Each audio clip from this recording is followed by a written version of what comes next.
వసుంధర మళ్ళీ దగ్గరికొచ్చి దొంగ నాటకాలు ఆడటం మొదలుపెడుతుంది.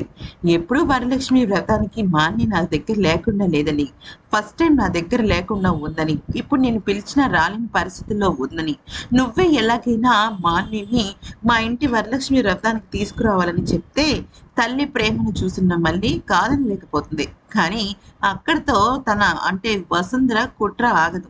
తన కూతుర్ని దగ్గర చేయటం కోసం మళ్ళీ తాపత్రయపడుతుంటే మల్లేష్‌ని పిలిపించిన వసుంధర ఏమంటుందంటే, "ఇప్పుడు నా కూతురు మాలిని, అదిగో ఆ గౌతమ్ గాడి భార్య మల్లి ఇద్దరు వస్తారు.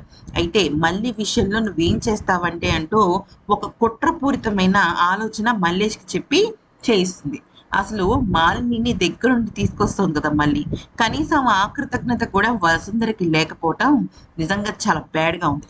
అయితే ఇక మాలిని తయారవుతుంటుందనమాట. అప్పటికింకా మాలినికి తెలీదు తను వాళ్ళ అమ్మ ఇంటికెళ్తుందని. ఈలోపు మళ్ళీ వచ్చి, "అక్క రెడీ అయ్యావు కదా! ఇప్పుడు మనం ఒక చోటుకెళ్తున్నాం" అని చెప్పేసి చెప్తుంది. మొత్తానికైతే మాత్రం మనం గమనించినట్టయితే మళ్ళీ మంచి కూడా వసుంధర చెడే చేస్తుంది అన్నట్టు అర్థమవుతోంది.